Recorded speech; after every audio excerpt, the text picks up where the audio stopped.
Thank you everyone for being here. Let me just share my screen. Okay. So I'll probably do this on full screen mode so that everyone will be able to see everything. So good afternoon, good morning, good evening to all of our attendees for today's workshop. It's really my pleasure and my honor to be asked to share with you some guidelines and some details concerning this very prestigious Applied Research Global Award of Talented Education by the World Giftedness Center. I am Myra Garces Baksal. I am currently serving as the Assistant Dean for Research and Graduate Studies with the College of Education at United Arab Emirates University.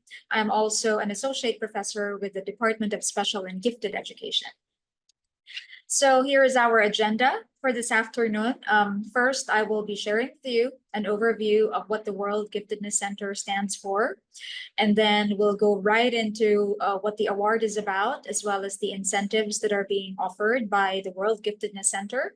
And then we jump into the evaluation criteria for the awards. What are the conditions and what are the research major outcomes that you will need to fill out and include as part of your application? And then what are the required documents for this award and the application form? And then lastly, where to apply. Okay, so first we start with an overview of the World Giftedness Center. So it's a very unique initiative of the Hamdan bin Rashid Al Maktoum Foundation for Medical and Educational Sciences. Basically, the objective is to share and to support best practices, distinguished efforts when it comes to gifted education, talent development, as well as related areas within the gifted and talent development field. So essentially the aim of WGC, or the World Giftedness Center, is to advance gifted education, provide support to different countries all over the world. So it's not just restricted to, GCC areas. It's not just restricted to the Middle East or to the United Arab Emirates in particular, but it's open to the entire world. So the idea is really to trigger a worldwide effort to help individuals enhance excellence and to promote as well as disseminate that culture of excellence globally and internationally. So with those aims in mind, the long-term objective of the World Giftedness Center is to serve and to establish an interactive platform that aims to serve the international community when it comes to nurturing gifts and talents, as well as to disseminate the culture of best practice. Essentially, the World Giftedness Center also wants to have like a repository, like a database of best practices when it comes to gifted and talented education, and to share that, with the entire world, basically. I'd also like to let you know, all the attendees and all the people who will be watching this on YouTube know that WGC, or the World Giftedness Center, also has the World Talent Web newsletter, and it's absolutely for free. It's a bi-monthly newsletter that is, again, part of the initiative of the World Giftedness Center. I included a QR code for you to scan it so that you will have access to the newsletter itself. I think that the latest edition is already out. So it basically collects all kinds of innovative initiatives, ideas of best practices from researchers, educators, teachers, and practitioners. So it's a good starting point for you to also familiarize yourself with what WGC basically stands for. And I think you can easily subscribe to it by email as well. So let's look into what the award is about and what the incentives are.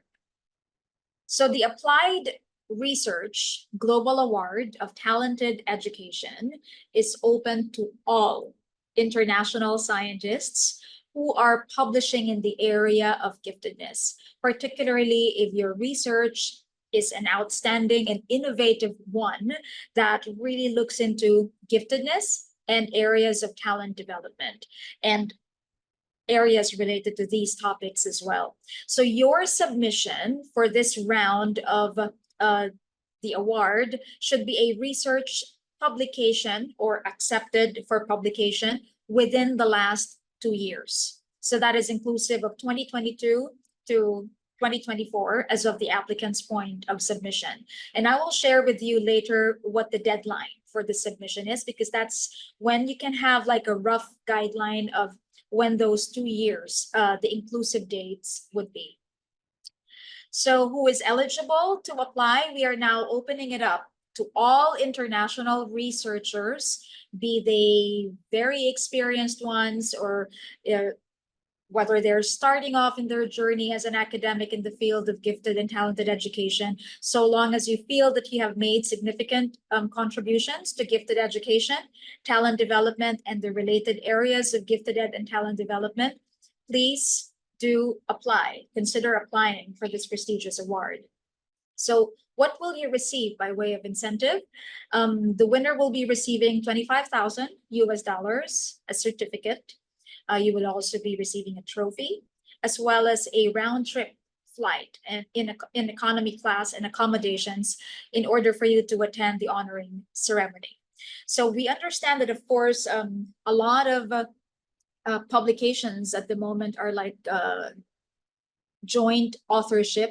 So there could be like a group application. So the award will be distributed according to each member's contributions. So just 25,000 USD, which will be divided depending on each member's contributions. And I will share again with you a little bit about that later on when we break down the submission process for the award.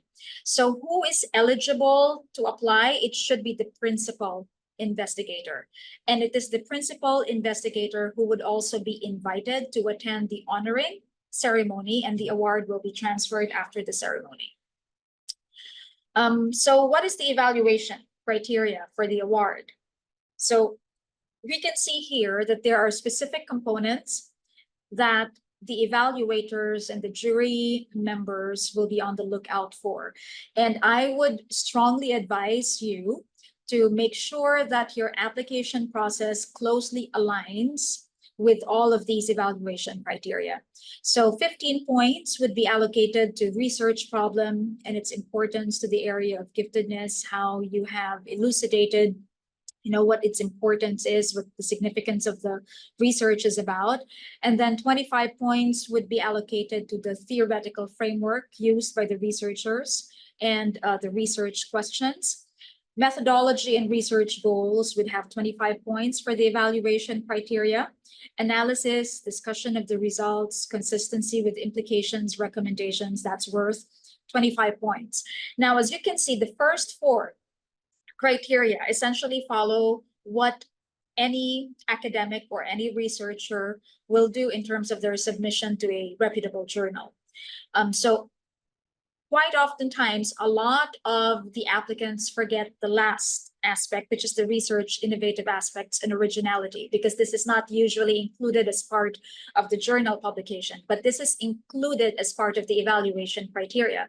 So you have to make sure that you provide a very good and solid argument as to why your research study or your research publication is innovative, what are its innovative aspects and its originality. So what kinds of journals are we looking for? So essentially, we're looking for Scopus indexed journals. So it has to be of a high quality, high standard, high impact and giftedness research as well. I'm sure you're also familiar, if you're an academic, about Scopus and the way that the journals are also categorized according to the top 25%, which is like your quartile 1. And then, of course, there's the quartile 2 and then quartile 3, quartile 4, according to Scopus. So, of course, the higher the standard, the higher the impact, the greater the likelihood of you obtaining the award.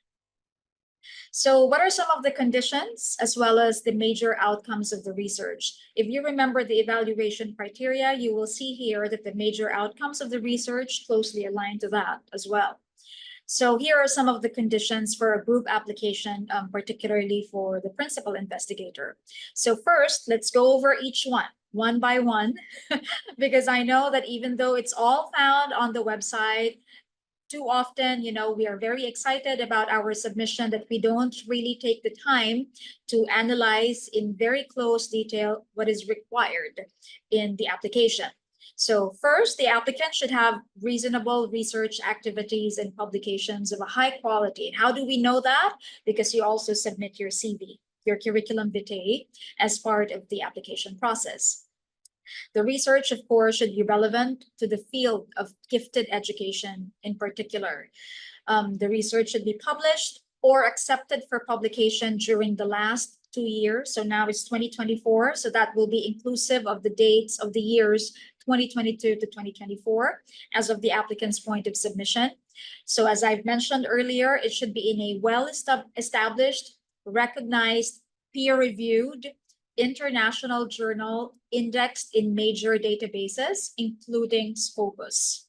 Okay, so the research should also be innovative and of outstanding quality in order to receive the award, which is quite considerable in terms of the incentive. Now, the application form, all of the other supporting documents should also be written in English, because remember, this is a global award. This is an international award. So we make use of English as being the global language.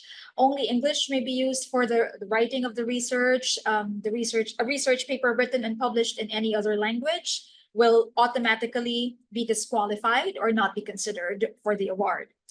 It is also important that the research must not contain any sectarian, partisan, or political agenda, and it's not fully or even partially supported by Hamdan Foundation. Why is that? Because there will be a conflict of interest in the receiving of the award. So any of the research used to apply for the award also cannot be simultaneously used to apply for any other award of Hamdan Foundation. Okay. Now, other conditions include the fact that once the winning research of the award cannot be used again in the future to apply for the same award or any other award of Hamdan Foundation. So only once. Make sure that you only apply once. And then any attempt by the researcher or any supportive or associated individual to contact a member of the jury will also result in the exclusion of the candidate from the award. So make sure that you only email the official award giving body, and I will share with you the email address that you should be in communication with for any questions, any clarifications. So do not approach any member of the jury because it will result in the exclusion of the candidate from the award. So Hamdan also reserves the right to take any disciplinary action, such as withdrawing the award from the winners or suspending their candidacy, if it became clear later on that they had been involved in any activity that violates the conditions of the award. And the PI should also make themselves available for an interview upon request if the jury members feel a need to have this interview process take place as well in the course of reviewing the applications. Now, for the major outcomes of the research, there is a portal that you need to familiarize yourselves with in the process of doing the application. And in that portal, there are very clear specifications in terms of like the number of words or the number of characters. So characters are different from words, right? So you have to be very mindful that that your submission fits into what is the required number of words or the number of characters per section. So you can see here that the entire major outcomes of the research should be written in 750 words or less. And all the major outcomes are closely aligned with the evaluation criteria that I have just mentioned earlier, which includes the research problem, the theoretical framework, the methodology, the analysis, and the discussion of the results, as well as the research innovative aspects. So the idea is that in the major outcomes of the research, you should be able to sell your research study as deserving of this recognition and of this award, because technically the jury members will read all of the publications that you will submit as part of this award. So here in the major outcomes of the research is your opportunity to really highlight the significant aspects of your research that may not necessarily be found in the actual article itself. So you have to take note of that. And you have to be very strategic in your application process. Now, what are the required documents as well as the application form? So you need to provide a copy of your passport. So an image of the first page of your passport, a recent color photo, your curriculum vitae, your CV, 2 reference letters, a copy of the published research, or if it hasn't been officially published yet, at least a copy of the acceptance letter from the journal, as well as a copy of the final accepted draft of the article. For an article that is accepted but has not been published yet within a 2-year period, and copies of not more than 3 other very recent publication. So for the application form, you can see here all of the pertinent information that you will need to provide by way of your name, your nationality, your country, and then if it's a group publication, all the details concerning your co-research information also need to be included. And then a few information about the research, including its title, the aims and the scope, where the location of the research has taken place, the publication date, as well as details of the publisher and the journal. Now, where do you apply? Okay, so you don't send it by email, but rather you have to go to this website. I've included the QR code as well for you to scan. So this is the web link as well. And this is the official email that you should be in coordination with or be in communication with for any questions pertaining to the award. So not the jury members, but wgc.awards@ha.ae. The phone number is also included for those of you who are coming from the Emirates, or if you have, if you really want to follow up your submission, you can call overseas at this number as well if you're coming from outside of the UAE. So this is basically the website. So I took screenshots. I tried to put myself in the position of one who is doing the application, and what should I expect in terms of the layout, in terms of the website, what should I be on the lookout for. So when you click on that, or when you scan this QR code, or you go to that web link, this is basically the landing page. So you will need to create a new account. You need to register first to make sure that you also scroll down, because sometimes you may just click on the registration without really seeing that there are other information that you will need to fill out towards the end. So you need to be able to scroll down as well. And then once you have created your account or registered your email address, then you can log in to the award system. So this is basically just like more screenshots of what will happen once you have registered and once you have gotten into the portal itself. So once you are already into the portal, you will be given an option of whether you will click on the international competition categories of Gulf competitions, or local competition categories. So this particular award falls under international competition categories. So you click on that, and then once you click on the international competition categories, my slides seem to have a life of their own. So once you click on the international competition categories, it will prompt these conditions are pertinent to the principal investigator. So it should be the PI who should be submitting everything to this portal. Okay, and then you will see here that you will need to click on I agree to the terms and conditions, because that is the only way that you can move on to the next section, which is where you would fill out all of your biographical information and all your demographic information about your work, where you're currently based, and so forth.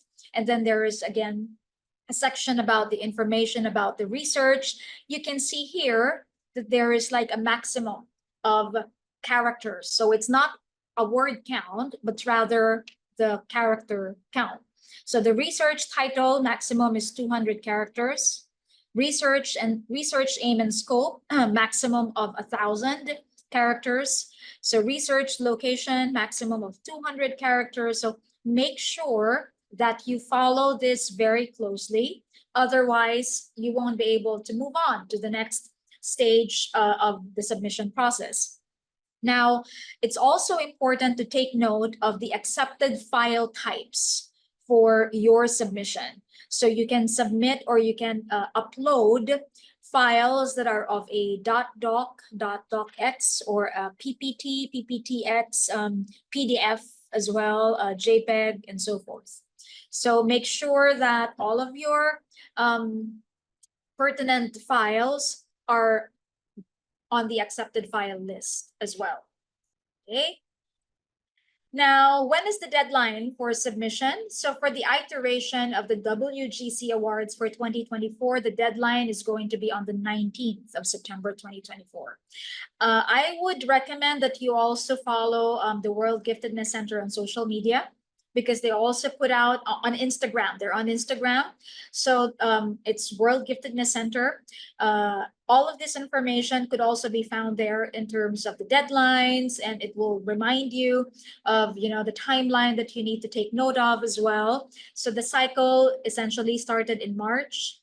The information, the launch of media campaign, and the targeting of the award participants had been done early this year in March. So the deadline for submission is strictly on the 19th of September for both Applied Research Global Award of Talented Education and the School Global Award Initiative.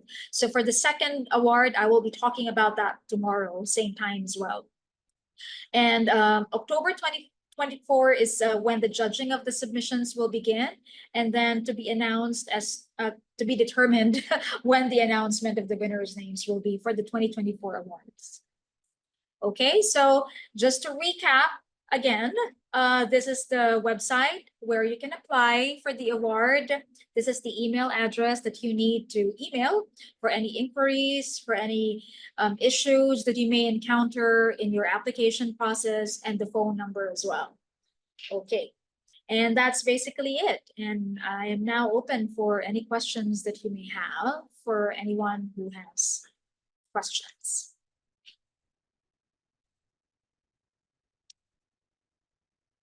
And if there are no questions, I believe that the recording of this workshop will be uploaded on social media as well, on the YouTube account of the World Giftedness Center. So, yeah. You could also type in some of your questions if you have any. Thank you so much, Doctor. We'll be waiting if anyone has any question. I'll be sending also the survey about the workshop. You can fill it in. You will find it on the chat, webinar chat. Okay, perfect. Yeah, so we do have a Q&A here if you have any questions. So you can click on Q&A and I will be happy to answer your questions. Last chance for questions. Thank you so much, Doctor, for that. It's my pleasure. A minute if they Okay. have. If not, that will be done for today. Wonderful. Yes. Perfect. If anyone has any question. Yes. You can type it into the chat box, or you can also click on Q&A, I believe. Okay, so if there are no questions, we really look forward to receiving your applications. If you're unsure as to whether your particular research publication fits into what we are looking for, just submit. There is no penalty if if you will be eliminated eventually in the end because it does not fit into what we're looking for, but at least you tried. So I think it's important to get your work out there. And that is basically the idea behind the award. Anyway, it's building this community of scholars who are very passionate about gifted and talented education, and just being within that like-minded community of scholars who are committed to, providing support and services to gifted children around the world. Doctor, I think there is one question from Roberta. Okay. If you can see it in the question and answer. Yes, in the Q&A. So if the content of the research application has to be related to the research record of the researcher, not necessarily. I think it's really about the content of the research that you are submitting for this application, for this particular award. So long as the research has something to do with gifted and talented children, gifted and talented education. It could be, social and emotional needs of gifted and talented children. It could be about parenting. It could be talent development practices. So long as it's about giftedness and talent development and anything around that area, that is the most important thing. So if, for example, the researcher may have published in other areas that are not necessarily in gifted and talented, that's fine too. That won't make you ineligible for the award. Okay, It's really about, yeah. Thank you so much. Wonderful. Okay. Any other questions? Yeah, just go for it. Yeah. And I hope that, everything will be smooth as well in terms of the application process and the submission of all the pertinent documents. Just be very patient, breathe. If things are not very clear, because sometimes it automatically reverts to Arabic, the portal. So sometimes that can be a little challenging. So just make sure that you are clicking on the right language, which is English. And then once it's there, everything should be smooth. Okay. Okay, thank you so much, Doctor. Yes, it's my pleasure.